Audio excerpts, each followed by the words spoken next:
she couldn't prove that they had access. Because remember, the infringer will be the one who actually makes the work.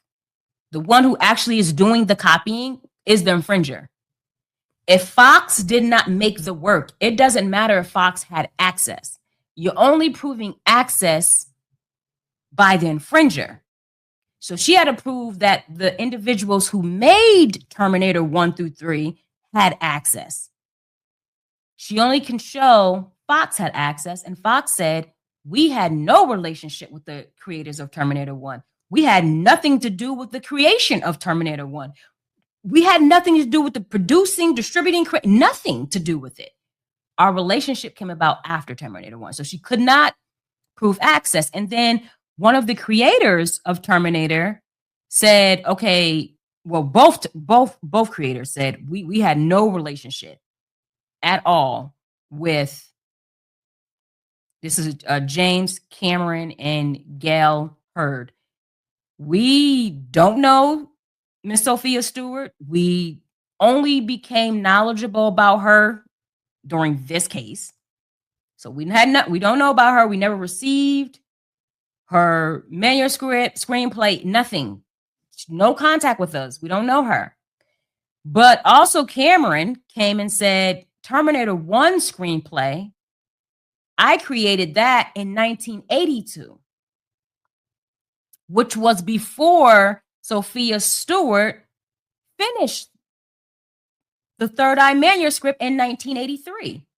I already had the screenplay finished October of 1982.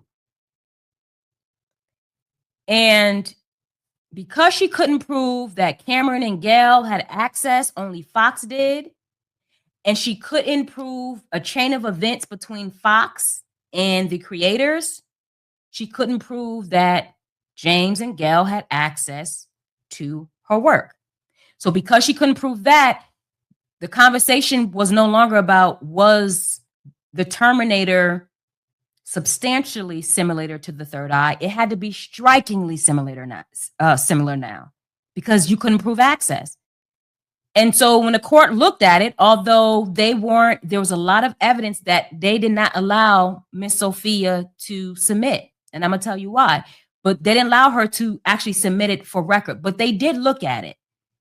And they said the stuff that still was submitted, it doesn't show striking similarity between the Terminator and what was written here. That high bar was not met.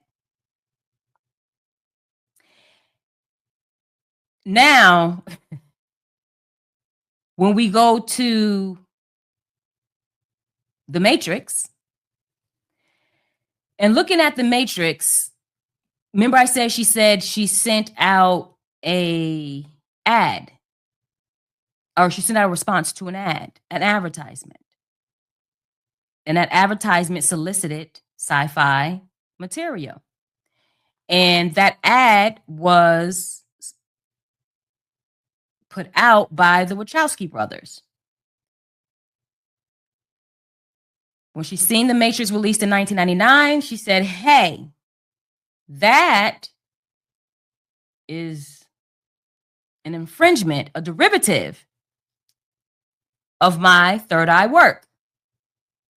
And I see the Wachowski brothers have something to do with The Matrix. And I sent my manuscript and screenplay to them.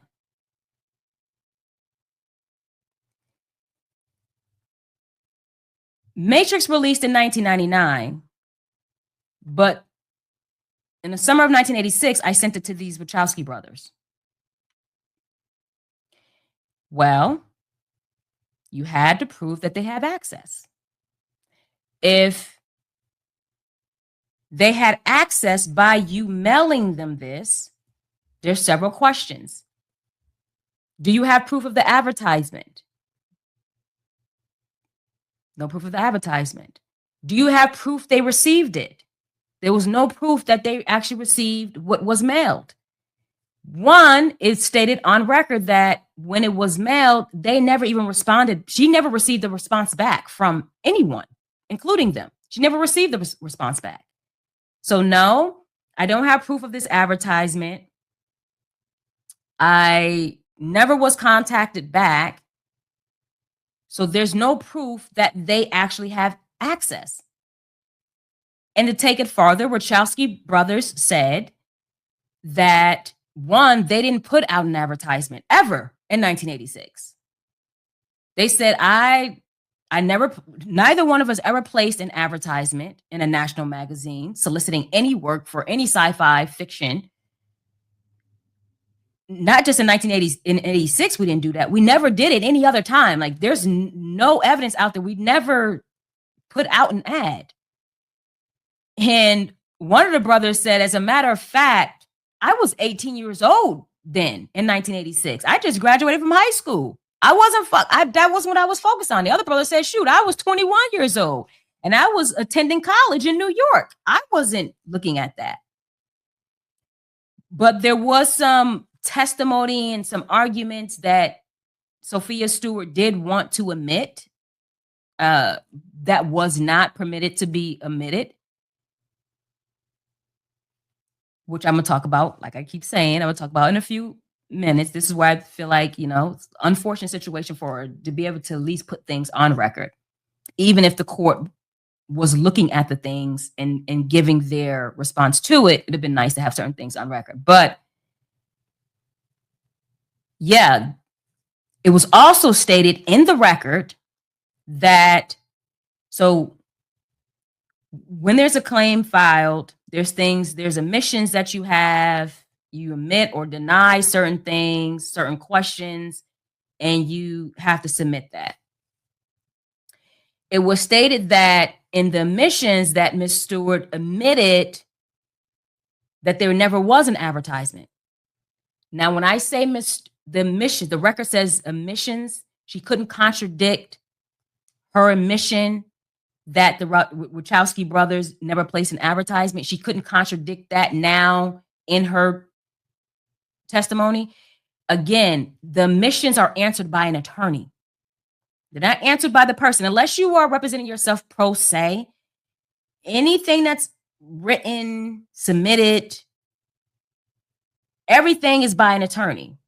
So if you read the record and you get access to the case, and find it, and you see that through Ms. Stewart omission, that the Wachowski brothers never placed an advertisement soliciting the work, and now she can't offer testimony to contradict that omission more than likely was made by an attorney. So I'm not sure why that omission was made. Not sure. But they said, we never placed an advertisement. We were young, we were doing our thing, so on and so forth. And outside of a testimony, there was no other documentation, nothing that showed that there was an advertisement, that they received it, or that they even responded to her, which she said that they didn't. So because she couldn't prove access with them either, the conversation was no longer about being substantially similar. So here, before I continue, here's a gem for you in this. Record. Structure.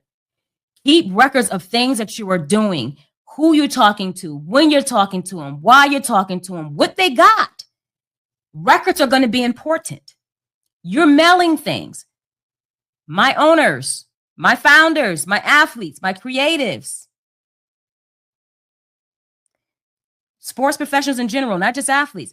When you're mailing things, certified mail, have people sign for things, create records. If there's some type of communication you have, create records. The rule of thumb is usually keep records of stuff at least a minimum of 7 years before you discard, but keeping records of communication to make it easier on what you're doing. That's part of building your infrastructure in whatever you're doing. Your infrastructure, you need strong foundations. If you're just moving out here and you don't keep records, if you ever face anything, you're being reactive and not proactive. And so because she has no record of what she said happened, of communication either way, she couldn't prove access. So they're not talking about whether the Matrix that was released in 1999 is substantially similar to what she says she sent them in 86. They're looking at if it's strikingly similar. And remember, I told you that's a higher bar. It's a higher bar. And the argument was that it's not strikingly similar. Although, again, the court did interject and say it's not strikingly similar. But to be honest, if we were to consider if it was substantially similar, we don't feel that her material, Third Eye literary material, is strikingly or similarly is either substantially or strikingly similar. We don't feel it's both either. Although we're not considering substantial because you can't prove access, we're just saying if we did, it wouldn't have prevailed on that either. So, and the court did that, the judge did that a few times, looked at, although we're not considering this particular thing, although we're not omitting this particular thing, even if we did, this is how it will come down.